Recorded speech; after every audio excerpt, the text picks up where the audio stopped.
Tu te souviens de Robinhood, cette appli de trading qui avait enflammé Wall Street pendant la folie GameStop avant de s'effondrer comme un château de cartes?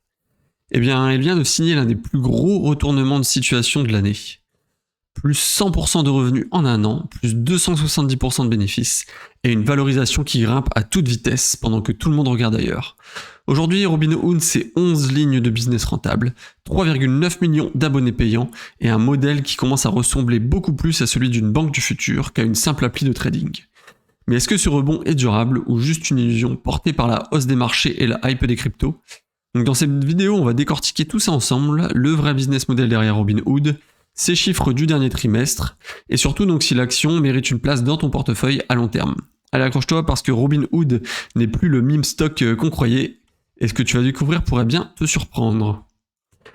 Alors Robinhood, c'est bien plus qu'une appli de trading, c'est aujourd'hui donc un écosystème financier complet qui permet à des millions d'utilisateurs d'investir, d'épargner, d'emprunter et bientôt de prédire l'avenir des marchés. Donc fondé sur une idée simple, rendre la finance accessible à tous, la plateforme donc a supprimé les commissions et démocratisé l'investissement pour toute une génération d'investisseurs particuliers. Mais depuis 2021, donc Robinhood a beaucoup évolué. L'entreprise n'est plus seulement un courtier pour débutants, elle se transforme vraiment en super app financière mondiale. Alors d'où vient l'argent? Eh bien Robinhood a désormais 11 lignes de business qui génèrent donc chacune plus de 100 millions de dollars de revenus annuels. Et donc ces revenus se répartissent en trois grandes catégories. Donc les revenus de transaction pour 730 millions de dollars donc au troisième trimestre 2025, donc plus 129% sur un an. Donc ils viennent des ordres passés sur actions, options et crypto. Donc les options restent le pilier principal avec 304 millions de dollars. Les cryptos explosent à plus 300% donc tirés par l'intégration de Bitstamp et la reprise du marché. Et donc enfin les actions progressent eux aussi fortement à plus 132%. La deuxième catégorie, eh bien, ce sont les revenus d'intérêt, 456 millions de dollars, donc plus 66% par rapport à l'an dernier. Donc Robinhood prête l'argent de ses clients via le programme Cash Sweep, donc 35 milliards de dollars déposés, et donc sur ses prêts sur margin book de 14 milliards. Et donc c'est une source de revenus stable, très rentable et de plus en plus importante pour l'application. Et enfin donc la troisième catégorie, c'est les autres revenus, donc à 88 millions de dollars, donc principalement issus de Robinhood Gold, donc de l'abonnement premium qui donne accès à des taux plus élevés, des analyses, des marges préférentielles et des outils professionnels. Et l'offre compte aujourd'hui 3,9 millions d'abonnés en hausse de 77% donc sur un an. Donc le cœur du public pour Robinhood reste vraiment les investisseurs particuliers, cette nouvelle génération d'utilisateurs mobiles, connectés et qui gèrent tout depuis leur téléphone. Mais la stratégie a évolué, donc d'une part il y a les traders actifs, donc Robinhood leur propose désormais une expérience plus complète avec Robinhood Pro, Robinhood Social et des outils d'analyse IA. Ensuite, pour les épargnants long terme, eh bien Robinhood propose Robinhood Retirement, donc 24 milliards de dollars d'actifs, et qui attire donc les clients qui veulent préparer leur retraite directement dans l'application. Et enfin, on a les investisseurs internationaux qui, grâce à Bitstamp et à son expansion au Royaume-Uni, et en Europe également, eh bien, permet à Robinhood de toucher déjà près de 700 000 clients hors des États-Unis. Au niveau du modèle économique, eh bien Robinhood, c'est un mélange unique de courtier technologique, banque digitale et plateforme d'investissement.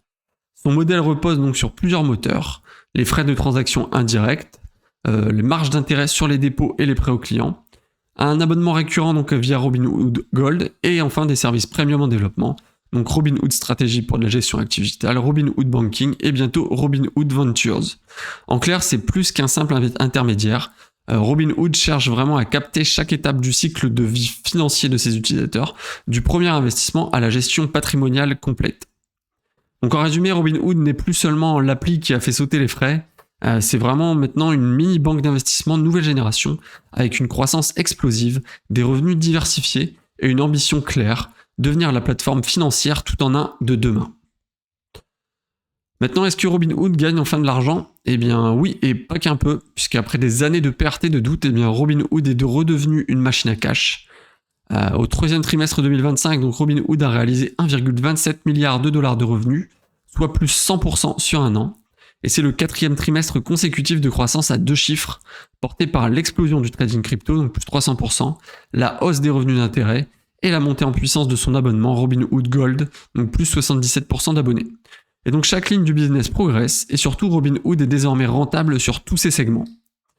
Niveau profitabilité, eh bien le résultat net du trimestre a bondi à 556 millions de dollars, soit plus 271% par rapport à 2024. Le bénéfice par action lui a atteint 61 centimes de dollar, en hausse de 259%. Et l'EBITDA ajusté, donc un indicateur clé de la rentabilité opérationnelle, lui grimpe de 177%, donc à 742 millions de dollars, pour une marge record de 58%. En clair, donc Robinhood dégage désormais près de 6 dollars de profit opérationnel pour chaque 10 dollars de revenus. Une performance exceptionnelle dans le secteur de la fintech. Au niveau des marges, eh bien, comme on l'a vu juste avant, c'est pareil, Robinhood a drastiquement amélioré son efficacité. Les dépenses opérationnelles n'ont augmenté que de 31% contre 100% de croissance du chiffre d'affaires. La marge nette atteint 44% contre seulement 24% un an plus tôt. L'efficacité des coûts s'est renforcée grâce à la montée en puissance des revenus récurrents. Autrement dit, donc la société croît très vite sans sacrifier sa rentabilité. Et elle le fait sans effet d'aubaine mais grâce à une vraie discipline financière. Au niveau dette solvabilité, eh bien Robinhood affiche une situation financière solide, avec 4,3 milliards de dollars de trésorerie en caisse et aucune dette structurelle lourde. Ses actifs totaux donc atteignent 41,4 milliards de dollars contre 26,2 milliards il y a un an. Une hausse de 58% donc liée à la croissance du portefeuille client et à la valorisation des actifs sous gestion. Côté cash flow, l'entreprise donc a généré 2,6 milliards de dollars de flux de trésorerie positif sur les 9 premiers mois de l'année 2025, tout en finançant donc son expansion internationale et ses rachats d'actions avec plus de 800 millions de dollars de buyback depuis 2024. Donc clairement, Robinhood ne brûle plus de cash, elle en crée. Et donc en résumé, Robinhood est passé vraiment d'une start-up en hyper croissance mais déficitaire à aujourd'hui donc une fintech rentable, diversifiée et disciplinée. Et avec des marges records, une croissance à 3 chiffres et un bilan solide, l'entreprise affiche aujourd'hui donc un profil que Wall Street n'avait jamais vu venir. Et la vraie question désormais, est-ce que cette croissance est durable ou juste un feu de paille donc porté par la reprise des cryptos notamment. Maintenant, on va voir qui sont les concurrents, puisque Robinhood évolue vraiment dans un secteur ultra compétitif, donc celui des plateformes d'investissement et de trading en ligne, où se battent donc à la fois des géants établis et des nouveaux venus dopés par la tech. Donc aux États-Unis, eh bien Robinhood affronte des géants comme Charles Schwab, Fidelity, E-Trade, donc Morgan Stanley, ou encore Interactive Brokers. Ces acteurs dominent le marché depuis des décennies avec des services complets, une base client solide et une forte présence institutionnelle. Donc Charles Schwab gère plus de 9 000 milliards de dollars d'actifs, Fidelity plus de 11 000 milliards, alors que Robinhood de son côté atteint 333 milliards de dollars d'actifs. C'est encore modeste, mais la croissance est explosive. Plus 119% donc sur un an. Et donc sur le segment crypto, là la bataille se joue contre Coinbase et Binance, qui sont deux mastodontes mondiaux. Mais avec l'acquisition de Bitstamp, donc Robinhood s'impose désormais comme un acteur global du trading crypto, présent en Europe et auprès des clients institutionnels. Donc ce qui rend Robinhood différent, c'est que Robinhood n'a pas choisi la voie classique des courtiers. Son arme, c'est vraiment l'expérience utilisateur avec une application fluide, ludique et pensée pour une génération mobile. Pas de jargon, pas de barrière, et désormais une offre qui s'élargit rapidement. Donc quelques avantages clés, 0 commission, toujours, une interface simple, sans friction, des fonctionnalités tout en un, au niveau des actions, options, crypto, retraite, épargne, futur et même les marchés prédictifs. Également donc une croissance record du nombre de clients financés, donc plus de 2,5 millions en un an pour atteindre 26,8 millions d'utilisateurs. Et un taux d'adoption impressionnant, donc 14% des clients paient désormais pour Robinhood Gold, preuve que l'entreprise donc sait monétiser sa base. Mais Robinhood a aussi des faiblesses, donc une forte dépendance aux revenus liés au marché volatile, notamment crypto et options, une crédibilité moindre auprès des investisseurs institutionnels, et une réputation encore marquée donc par les polémiques de 2021 entre GameStop ou les suspensions d'ordre. Alors le secteur du trading en ligne ne ralentit pas. Au contraire, donc, il s'étend à de nouveaux usages avec les marchés prédictifs où Robinhood donc, veut devenir un des pionniers. Les services bancaires intégrés, donc avec Robinhood Banking, donc, pour transformer les dépôts en épargne rémunérée. Et enfin, donc, les stratégies gérées par IA, qui attirent déjà plus de 180 000 clients et 1 milliard d'actifs gérés. Donc la tendance de fond est claire, la frontière entre courtiers, banques et plateformes crypto disparaît, et Robinhood est en train de se positionner pile au centre de ce nouveau modèle. Donc pour résumer, donc Robinhood affronte vraiment les mastodontes de Wall Street et les titans de la crypto, mais avec une stratégie différente. Sa stratégie, c'est vraiment focus sur l'accessibilité et la technologie donc comme levier de domination. L'entreprise n'est pas encore la plus grande, mais elle est celle qui croît le plus vite, et surtout donc celle qui comprend le mieux les nouveaux investisseurs. Et maintenant justement on va voir jusqu'où Robinhood peut aller, puisque Robinhood aujourd'hui est vraiment une machine à croissance donc qui s'étend dans toutes les directions, produits, marchés, business model. Et le plus impressionnant, c'est que le potentiel est encore énorme. Donc le marché mondial des services d'investissement grand public pèse plus de 100 000 milliards de dollars d'actifs, et à peine 3% donc sont aujourd'hui gérés via des plateformes 100% digitales. Autrement dit, donc Robinhood n'a fait qu'effleurer la surface, avec ses 333 milliards de dollars d'actifs sous gestion et 26,8 millions de clients financés. La société occupe encore une part de marché infime face à des géants comme Fidelity ou Schwab. Mais c'est justement ce qui rend son potentiel explosif. La marge de progression est gigantesque. Et donc justement, le moteur principal de croissance, eh bien, ce sont les nouveaux produits pour Robinhood. Et justement, ils en lancent à un rythme impressionnant. Donc on peut notamment parler de prediction markets, donc ça c'est les marchés de prédiction donc, qui permettent de miser sur l'issue d'événements, donc élections, matchs, données économiques, etc. Et donc plus de 2,3 milliards de contrats ont été échangés au dernier trimestre, un doublement séquentiel avec une dynamique encore plus forte en octobre, en cette fin d'année justement. Et c'est un marché naissant mais à très fort potentiel de revenus récurrents pour Robinhood. Ensuite, le second produit c'est Robinhood Banking, et là c'est le pont entre trading et banque. Donc en transformant les dépôts des utilisateurs en comptes bancaires rémunérés, Robinhood capte un nouveau segment, donc celui de l'épargne liquide. Et justement, le cash a déjà atteint 35,4 milliards de dollars, donc en hausse de 44%. Et à terme, donc Robinhood pourrait devenir une banque digitale complète, capable de concurrencer les néobanques comme Revolut ou SoFi. Enfin, pour continuer au niveau des nouveaux produits, donc il y a Robinhood Strategies, donc ça c'est la gestion pilotée mais version IA. Donc ce service de gestion active compte déjà 180 000 clients et 1 milliard de dollars d'actifs gérés. Et l'ambition, donc, c'est vraiment d'offrir à chacun une stratégie d'investissement automatisée, alimentée par l'IA.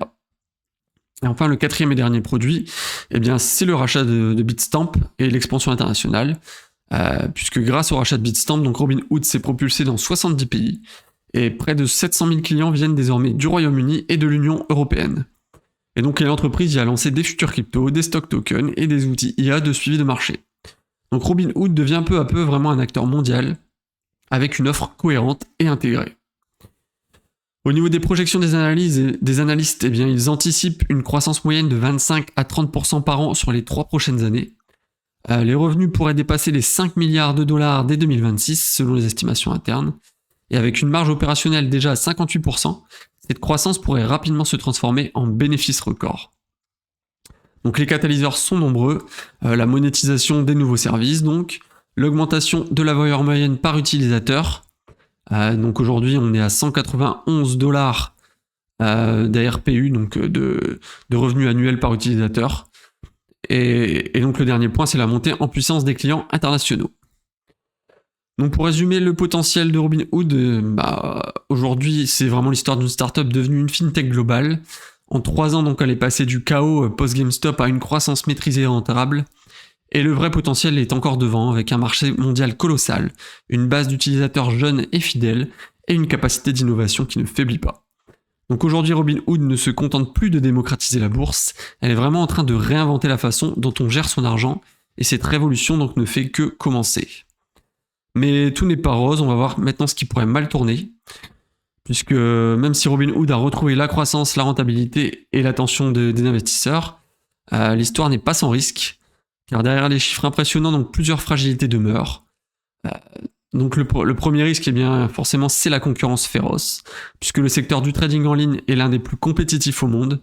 Donc face à Fidelity, Schwab, E-Trade, Interactive Brokers, Coinbase ou Revolut, Robinhood reste un petit joueur en taille, même si sa croissance est fulgurante. Son avantage technologique et son image cool peuvent vite s'éroder si les concurrents copient ses innovations, et c'est ce qu'ils font déjà. Et donc à mesure que Robinhood s'adresse à un public plus large, elle pénètre sur des terrains dominés par des mastodontes disposant de moyens colossaux et d'une réputation bien établie. Le second risque, eh bien, il est réglementaire. Donc là, c'est sans doute le plus gros danger, puisque Robinhood reste dans le viseur des régulateurs américains et européens donc depuis ses débuts. Le Payment for Order Flow, le PFOF, donc lui, principal levier de monétisation des transactions, est régulièrement remis en question, notamment par la SEC. Ces marchés de prédiction encore expérimentaux pourraient faire face à des restrictions légales selon leur assimilation à des produits dérivés ou des paris en ligne. Et enfin, donc, les services crypto via Bitstamp sont exposés à une réglementation mouvante, surtout en Europe et aux États-Unis. Donc une seule décision défavorable pourrait réduire ses marges, voire l'obliger à revoir entièrement son modèle économique. Le troisième risque, eh bien, ce sont des coûts en hausse, c'est une expansion donc risquée. Parce que malgré une forte rentabilité, Robinhood reste en phase d'expansion agressive. Ses dépenses opérationnelles ont bondi de 31% donc au troisième trimestre 2025, donc tirées par le marketing, les intégrations post-acquisition et la création de nouvelles lignes de business. Donc le CFO l'a confirmé, les dépenses ajustées 2025 atteindront environ 2,28 milliards de dollars, et c'est un niveau record pour Robinhood. Et ces chiffres donc n'incluent pas les provisions pour perte de crédit ni les coûts réglementaires potentiels. Autrement dit, donc la marge d'erreur reste assez faible. Quatrième point donc à noter, ça pourrait être des erreurs de management par le passé, puisque Robinhood a déjà payé cher ses erreurs.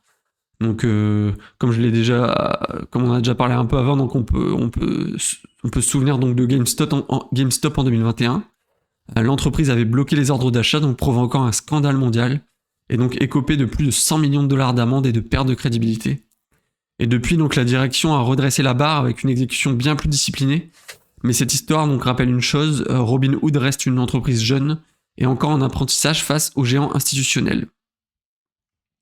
Donc en résumé, Robinhood coche vraiment toutes les cases d'une fintech moderne, rapide, rentable, innovante, mais aussi celle d'une entreprise donc exposée à des risques multiples.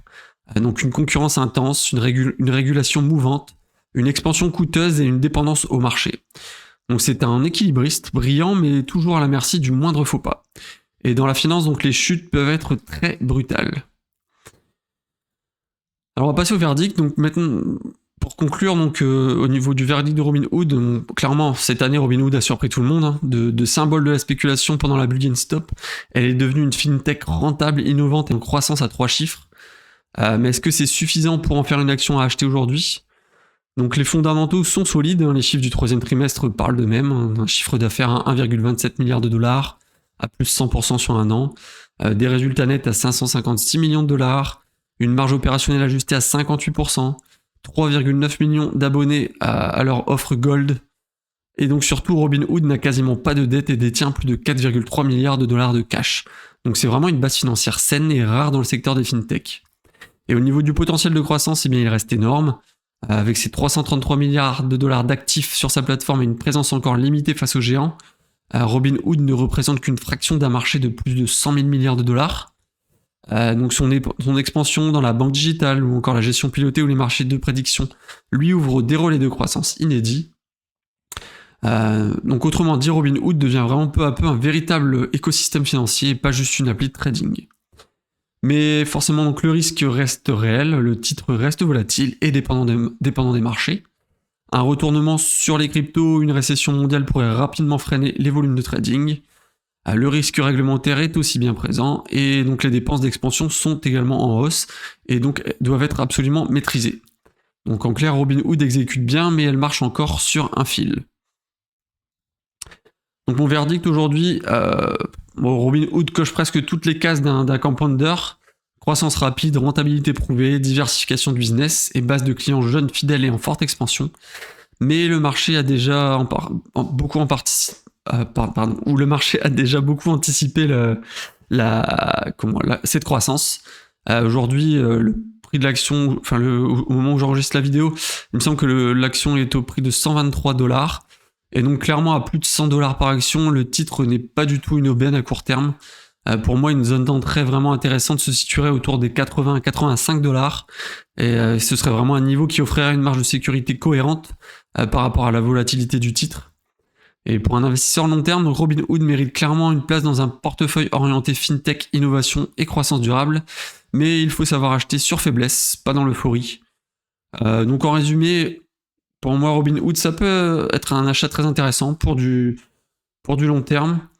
Le risque reste assez élevé, mais quand on voit les chiffres de cette année, c'est tout bonnement impressionnant. Robinhood n'est clairement plus le casino boursier de 2021. Aujourd'hui, c'est vraiment une fintech mature, avec un plan clair, donc devenir la plateforme financière tout en un de la nouvelle génération d'investisseurs. Et donc si elle continue d'exécuter comme elle le fait aujourd'hui, le meilleur reste peut-être devant. Donc si tu souhaites te positionner, oui, comme je le disais, autour des 80 à 85 $. Moi je ne suis pas positionné aujourd'hui sur l'action, mais si le titre devait revenir dans cette zone, je pense que je commencerai une position, j'ouvrirai une position. Donc voilà, Robinhood, c'est un symbole, c'est celui d'une nouvelle génération d'investisseurs qui veulent reprendre le contrôle, pas en spéculant mais en construisant. Et c'est exactement ce que cette entreprise fait aujourd'hui. Elle bâtit les fondations d'un écosystème financier global, un endroit où tu peux investir, épargner, emprunter et bientôt gérer toute ta vie financière depuis une seule application. Alors que tu crois ou non au modèle Robinhood, le vrai message est ailleurs. Le futur de la finance appartient vraiment à ceux qui comprennent ce qui est en train de se jouer. Et si tu veux continuer à décoder ce genre d'entreprise et apprendre à construire ton portefeuille long terme, eh bien abonne-toi à la chaîne, ça m'aide énormément à faire connaître ce travail indépendant. Et tu y recevras donc chaque semaine mes analyses d'actions en détail et des idées d'investissement concrètes pour faire grandir ton patrimoine.